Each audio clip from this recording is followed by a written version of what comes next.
1970년대에 세계 복싱 헤비급 이 무대에서 3강 나이벌이 있었어요. 첫 번째 등장하는 사진을 보면 모하메드 누구죠? 알리라고 하는 사람. 두 번째 사람은 누구냐면 조 프레이저. 그리고 세 번째가 누구죠?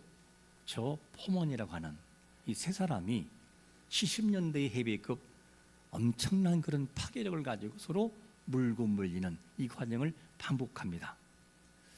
그런데 이 선수 중에 상대를 갖고 놀고 상대를 아주 굉장히 힘을 빠지게 하는 한 선수, 나비처럼 날아서 뭐처럼 쏜다? 벌처럼 쏜다.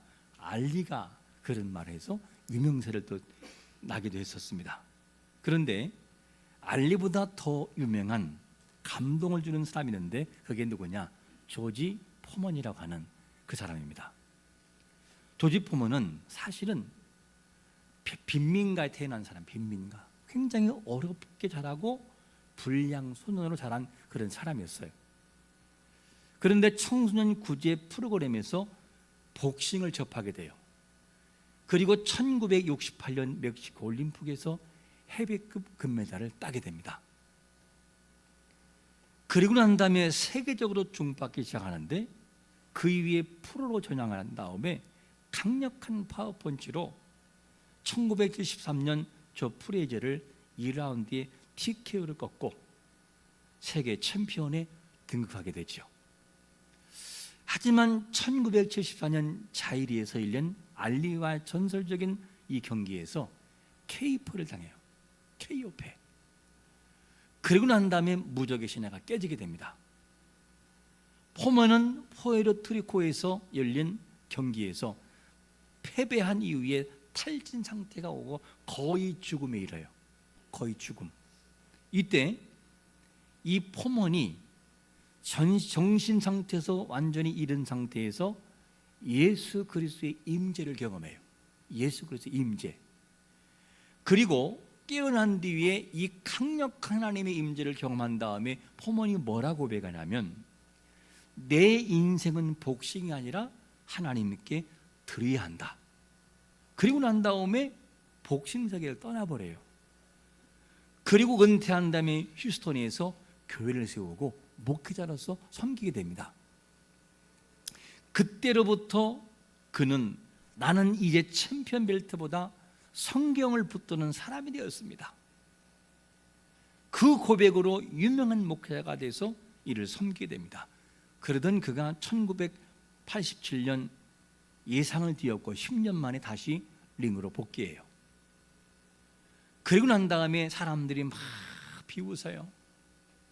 나이가 45세, 어떻게 26세대라고 하는 사람하고 싸워서 당신이 이기겠느냐? 비웃기 시작을 해요. 이때 인터뷰에서 포먼이 뭐라고 하느냐? 예수님이 내 삶을 바꿔주셨습니다. 예수님만 잘 알아요. 그리고 1994년 45세의 나이로 마이클 모어라고 하는 사람과 경기를 치러요. 전체적인 경기는 조지 포먼이 졌지만 중간에 어떤 일이 벌어졌냐? 조지 포먼이 강력한 펀치로 KO를 시켜버려요. 누구를요? 26세의 마이클 무어라는 사람을. 그리고 다시 이 마이클 무어는 어떤 일을 경험하느냐? 20대의 챔피언도 경험하지만 45세의 챔피언도 경험해요. 두 가지를 다 경험합니다. 그리고 포먼은 뭐라고 말하냐? 나는 두 번째 인생을 선물로 받았습니다. 링에서 KO를 당해도 괜찮습니다. 그러나 예수 그리스도를 모르면 KO 당한 인생입니다. 내가 가진 가장 큰 타이틀은 뭐냐? WBA, WBC, IBF 챔피언이 아니라 예수님의 제자입니다. 와, 이런 고백을 해요. 그리고 포먼이 자기가 경기한 사진을 다 없애버렸는데 딱 한 장만 사진을 남겨놓아요. 그 사진이 앞에 사진 볼까요? 74년 자이리 경기에서 알리에게 경기에서 패한 KO 당하는 장면이에요. 그것을 자기가 가지고 하나만 남겨놔요. 그 사진을 남기는 이유가 뭐냐면 자기를 바라보기 위해서. 그리고 패배한 다음에 그가 뭐라고 고백하느냐? 제가 그를 쓰러뜨린 것보다 훨씬 더 나은 사람으로 나를 만들었습니다. 패배가. 우리는 패배에 대해서, 나의 수치에 대해서 굉장히 부끄럽게 생각하는데, 하나님의 영광을 위해서, 하나님을 아는 사람에 의해서 하나님을 아는 사람이 패배를 경험하는 것은 자신을 만들어 가지고 성숙하게 만드는 과정인 것을 믿으시기를 축원합니다. 그래서 패배는 어떤 것이냐? 자기 자신을 만들어가는 하나의 과정에 속한 거예요. 하나님을 모르는 사람에게 패배는, 그 패배는 영원한 패배이지만, 믿음의 사람들에게 있어서 패배는 어떤 것이냐? 자기를 바라보게 만들고 자기를 성숙하게 만드는 과정인 것이다. 이거를 잊지 말아야 돼요.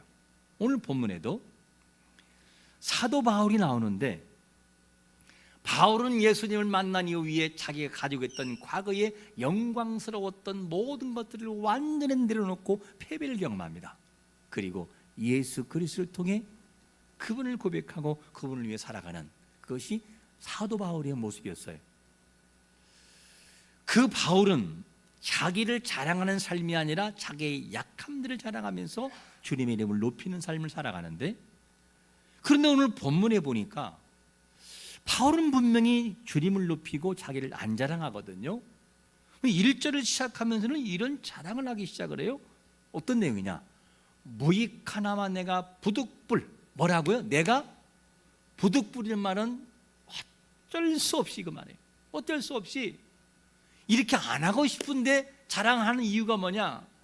주의 환상과 계시를 말하리라. 그러면서 자기가 과거에 경험했던 그 놀라운 계시 역사를 자랑하기 시작하는데, 이렇게 하는 이유가 뭐냐? 1절부터 6절까지는 사도 바울이 자랑하고 싶어서 말하는 것이 아니고, 당시 고린도 교회 안에 누가 들어왔느냐? 거짓 사도가 들어와 있었어요. 거짓 사도가 들어와서 교회를 회파하고 그들의 신앙을 병들게 했어요. 그거를 보았던 사도 바울은 견딜 수가 없었어. 왜? 성도를 다치게 하니까. 그러니까 이 사도 바울을 향해서 거짓 사도들이 바울은 거짓 사도이다, 거짓된 사람이라고 말하니까, 아니다, 나는 거짓된 사도가 아니라 참 사도이다.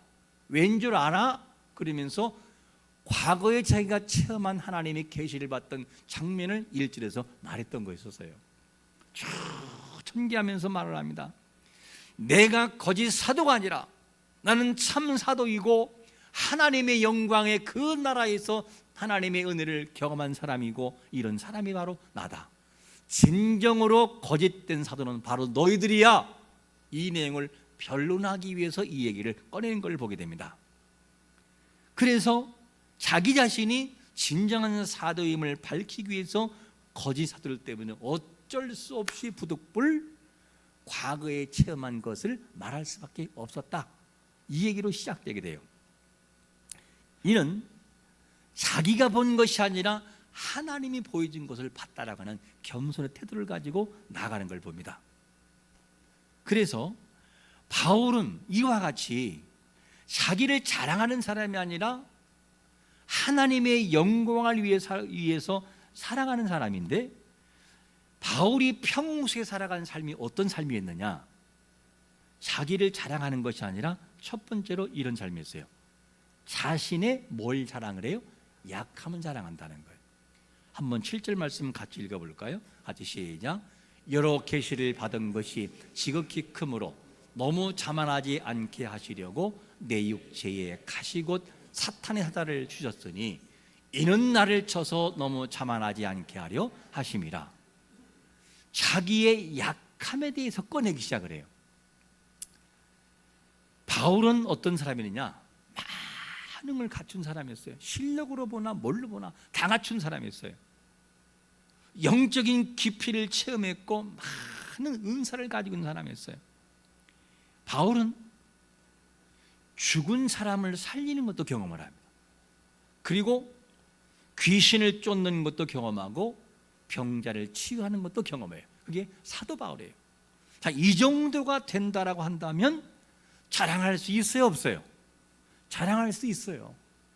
최고의 학벌과 최고의 문화에서 태어난 사도 바울이니까, 로마 시민권까지 가지고 있는 사람이었었으니까. 근데 바울은 그런 자랑을 하지 않고 자기의 약함과 치부를 드러내요. 나에게 육체에 가시가 있다고. 자, 여기서 자기 자신의 아픔을 오픈하는데 우리는, 보통의 사람들은 한두 가지 약함을 가지고 있어요. 차마 누구에게 말할 수 없는 약함도 있고, 부부에게 자녀에게도 말할 수 없는 약함이 있을 수 있어요. 왜? 내가 그런 이야기를 해버리면 나의 치부가 드러나 나를 우습게 일 거라고 생각하기 때문에. 그 사람의 심리는 어떤 것이냐? 나의 강함, 잘하는 것을 들춰놓지 약함을 감춰놔요. 그리고 어떤 상황에는 약함이 딱 터치해버리고 약함이 나오기 시작하면 그때는 굉장한 당황스러운 표현하는 것이 뭐냐? 보통 사람들의 모습이에요. 그런데 바울이 자기 약함을 드러내거든요. 바울은 어떤 사람이냐면 많은 사람 앞에서 복음을 제시한 사람이에요. 능력을 보여주고 하나님의 살아계심을 보여준 사람이 누구냐? 바울의 모습이었어요. 그런데 바울에게 약함이 뭐냐면 자기에게 있는 질병을 해결하지 못한다는 약함이었어요. 여러분 생각을 해보세요. 다른 사람을 위해 기도하고 축복한 다음에 병이 다 나아요. 근데 자기는 항상 골골하고 힘이 약한 모습으로 사람들 앞에 선다고 한다면 어떤 마음이 들겠어요? 만약에 앞에 있는 제가 기도함으로 능력이 막 일어나고 사람들이 병자가 일어나요? 그래서 저는 올라올 때 강단에 누구에게 부축당하고 한지 올라와가지고 몸도 이렇게 서지도 못하고 기대가지고, 여러분 힘을 냅시다, 할렐루야. 그럼 여러분들이 뭐라 하겠어요? 아니 목사님은 남는 잘 고치는데 어찌 자기는 못 고치고 저러고 다니지? 이렇게 말할 수 있을 거예요 아마. 바울의 마음은 어땠을까? 바울의 마음은 어떤 마음이냐면 남을 위해서 그렇게 능력 행하는데 자기의 있는 치부의 병실병은 고칠 수가 없어요. 이것이 그의 약함이었다. 그런데 이거를 자랑하고 있는 것을 보게 됩니다. 이를 알기 때문에 바울은 자신의 질병을 놓고 간절히 기도했어요. 하나님, 이 육체 사단의 가시를 주었는데 좀 고쳐달라고. 바울이 얼마나 자기에게 있는 질병이 힘들면 뭐라고 표현하느냐? 육체 가시 곧 누가 있다? 사탄의 사자, 이렇게 표현돼요. 사탄의 사자, 다 자기를 괴롭힌다는 질병이 얼마나 힘들면. 그러면 바울이 지닌 육체의 가시는 어떤 종류의 가시일까? 이를 두 가지로 보는데 간질과 안질로 이렇게 보게 돼요. 그러면 어떤 근거에 의해서 간질과 안질로 보느냐? 갈라디아서 4장 14절과 15절에서 이런 힌트를 주고 있어요. 너희를 시험하는 것이 내 육체에 있으되, 내 육체에 있다. 이것을 너희가 뭐 하느냐? 업신여기지 아니했다. 그러니까 이것이 아마 간질일 것이다, 이렇게 예측을 하죠. 그러면서 버리지 아니하고 오직 나를 하나님의 천사와 같이 또는 그리스도 예수와 같이 영접하였도다. 너희의 복이 지금 어디 있느냐? 내가 너희에게 증가하노니 너희가 할 수만 있었더라면 너희의 무엇을 눈이라도 빼줬을 것이다. 이 말은 뭐냐? 바울이 안질로 약하기 때문에 눈 얘기를 꺼내는 것이다. 그래서 간질로 보거나 이 안질로 보는 이 내용을 보게 됩니다. 바울은 자신에게 사탄의 가시가 있는 것을 알고, 이 가시가 있는 것은 자기가 받은 은혜가 계시가 너무 크기 때문에, 은사가 너무 크기 때문에 만약에 자기에게 사탄의 가시, 육체적인 가시가 없다고 한다면 반드시 자기는 뭐 하느냐? 교만할 거라는 거예요. 그래서 교만을 꺾기 위해서 하나님께서 제동장치로 뭘 줬느냐? 사탄의 가시가 있는 것이었다, 이렇게 고백을 해요. 여러분, 자신의 약함이 있을 때에 이거를 은혜의 수단으로 바꿔 생각하는 자가 되시기를 축원합니다. 반드시 그 속에 은혜가 있어요. 약함 속에.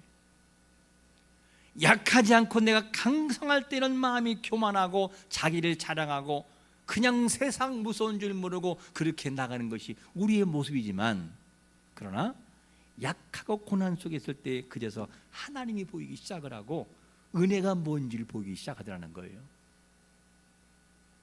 정말 잘 나갈 때는 이게 안 보였는데 정말 고난 속에 있다 보니까 약함이 도리어 하나님 은혜를 깨닫게 하고 보게 하더라. 이게 우리의 모습이더라. 바울은 그 얘기를 지금 하고 있는 것이죠. 아무리 능력을 행하는 바울이라 할지라도 자신이 안고 있는 육체적인 질고는 너무너무 힘들었어요. 너무 힘들었어요. 우리가 신앙생활 하면서 힘든 일을 경험하고 싶어요? 힘든 일을 가져갔으면 좋겠어요? 가져갔으면 좋겠어요. 아무런 어려움도 없이 그냥 나가서 외치기만 하면 능력이 일어나고 내가 가기만 하면 환호를 하고, 이런 것이 보통 우리가 원하는 마음일 수 있어요.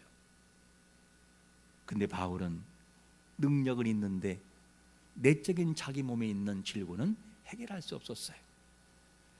그래서 하나님 앞에 힘든 시간을 보내던 바울이, 하나님 나의 질병을 좀 가져가 달라고, 고쳐달라고 3번을 기도한다고. 3번. 그런데 하나님이 뭐라고 하느냐? 바울이 원하는 응답을 주시는 것이 아니라 주님이 원하시는 응답을 주세요. 주님이 원하시는 응답.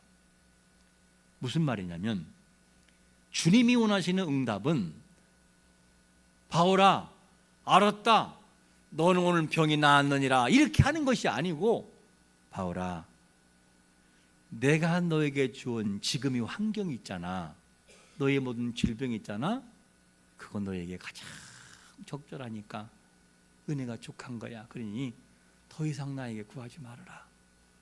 얼마나 속상해 이게. 나는 지금 고통스러워 하나님께 기도하거든요. 하나님, 바울아 됐다, 너 있는 거 너에게 가장 좋은 애니까 더 이상 얘기하지 마. 이게 응답이었어요. 하나님의 응답. 이 내용을 보면 우리 하나님의 응답은 내가 원하는 방식대로 꼭 응답하는 응답만이 아니라 하나님이 원하는 방법으로 응답하실 때도 있다는 사실을 믿으시기를 축원합니다. 그래서 우리가 기도할 때에 응답 주어진 것은 감사해야 돼요. 왜냐?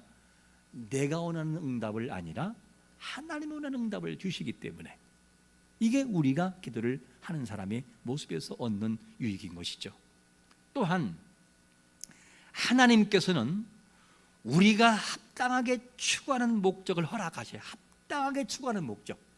하지만 우리가 원하는 수단대로 허락하시지 않아요.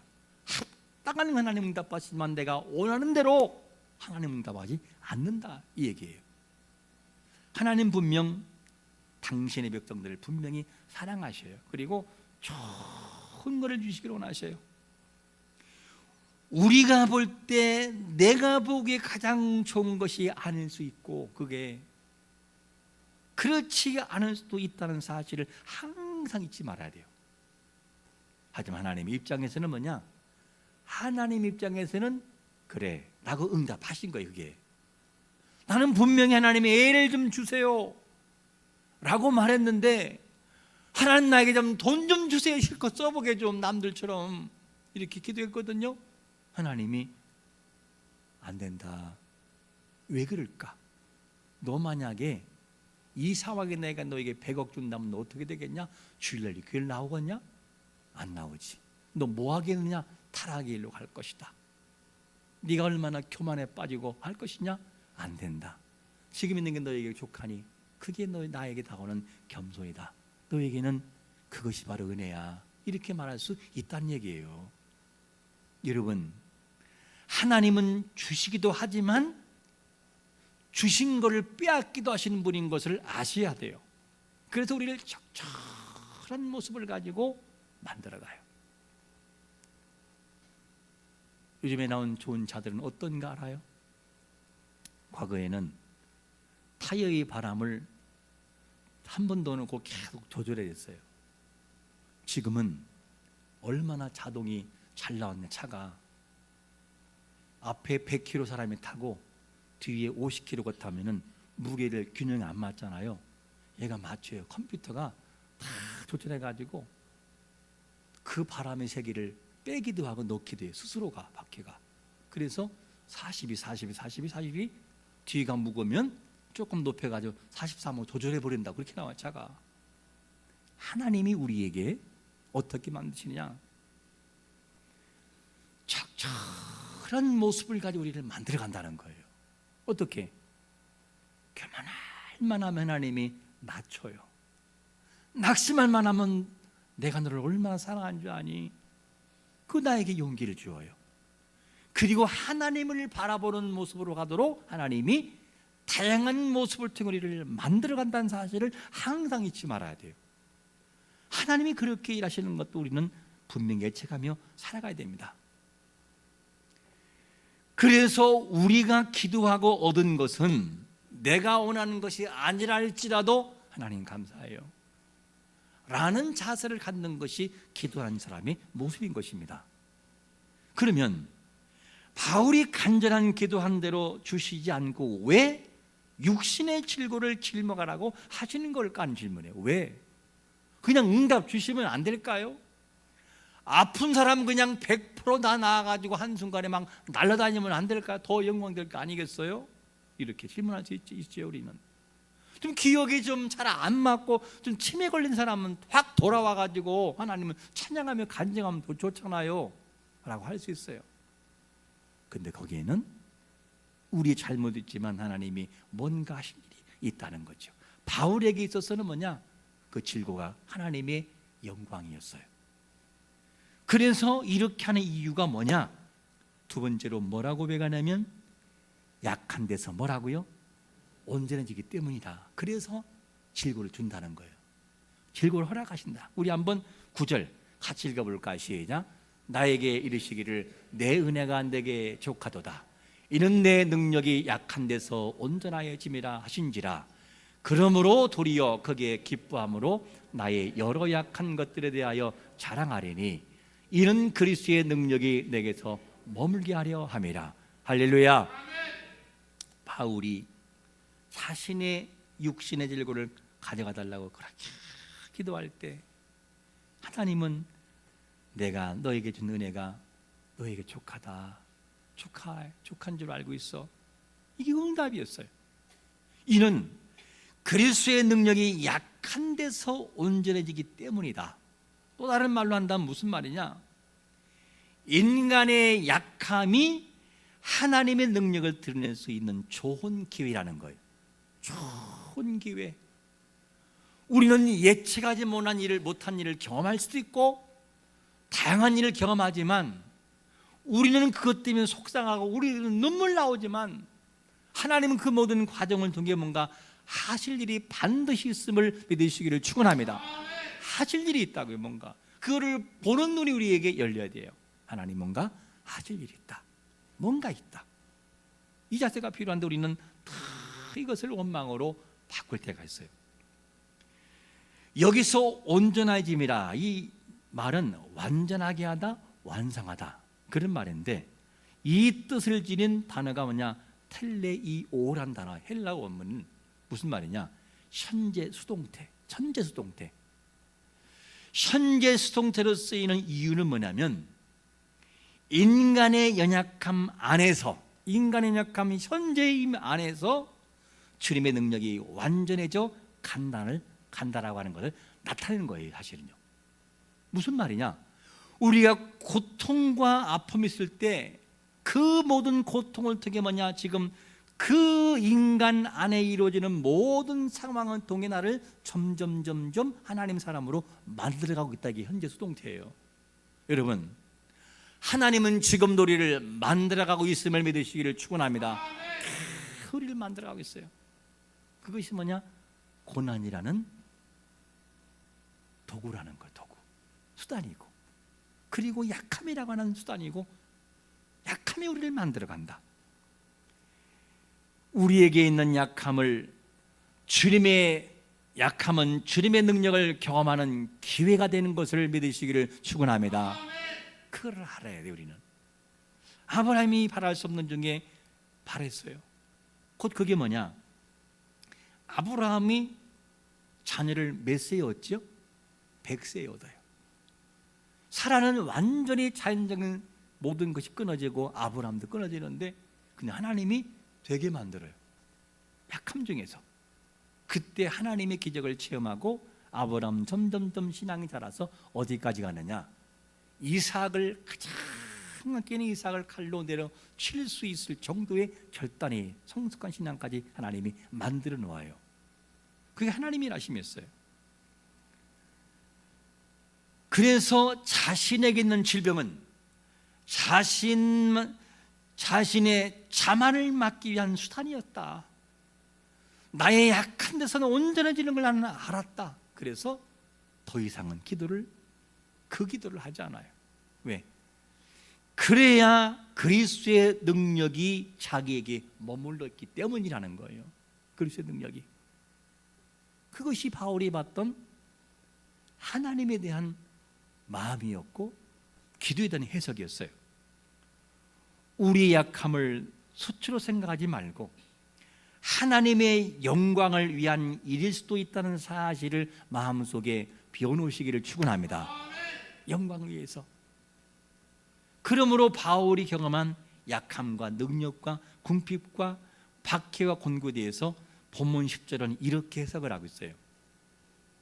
그러므로 내가 그리스도를 위하여 약한 것들과 능력과 궁핍과 박해와 곤고를 기뻐하노니 이는 내가 약한 그때에 뭐라고요?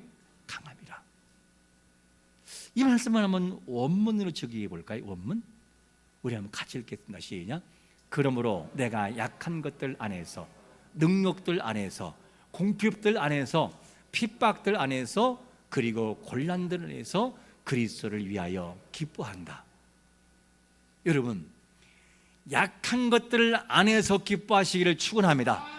내가 능력과 궁핍과 핍박들 안에서도 곤란들 안에서도 하나님의 영광을 위하여 기뻐할 수 있는 믿음이 있으시기를 축원합니다. 그게 성숙이라는 거예요. 바로 그게 우리의 약함이 죄로 인한 것이라고 한다면 분명히 철저히 회개해야 되는 것이 맞아요. 하지만 나에게 타고난 약함이 있다면, 나는 타고날 때부터 이런 약함이 있다, 그거 부끄러워하지 마세요. 하나님이 뭔가 그거를 통하여 하실 일이 있다고요. 내가 만든 가정이 아니고 타고날 때의 그 모습이 다양한 환경들은 내가 어쩔 수 없는 환경들이에요. 근데 자세히 보시면 하나님 뭔가 하실 일이 있다고요. 너무너무 가난 속에 자랐던 사람들에게 하나님이 뭔가 하실 일이 있어요. 그걸 통하여 가난한 자들을 돌보고 그들의 마음을, 국리력 있는 마음을 갖게 하는 마음도 있어요. 너무너무나 내가 고통, 육체적인 질병 때문에 아픈 사람은 아픈 사람의 마음을 너무 잘 알아요. 왜? 제가 얼마나 지금 아플지를 알고 있다고요. 하실 일이 있는 거예요, 하나님이. 그러므로 이런 나를 훈련하기 위하여, 낮추기 위하여, 겸손하기 위하여 약함이 있다고 한다면 자존심 상할 이유가 없다는 거예요. 왜? 하나님이 하실 일이 있기 때문에 그거를 알아라. 그거 알아라. 속상할 필요가 없다. 내가 약한 그때에 강함이니라라는 이 단어를 여러분 잊지 말아야 돼요. 강함해진 은혜도 분명히 있어요. 강하기 때문에 얻는 은혜도 있거든요. 근데 약함을 통해 주어지는 은혜는 더욱더 강력한 힘을 발휘하는 것을 믿으시기를 축원합니다. 약함 때문에. 주님은 바울과 우리 자신들에게 말합니다. 이는 내 능력이 약한 데서 온전해짐이라. 현재 수동태.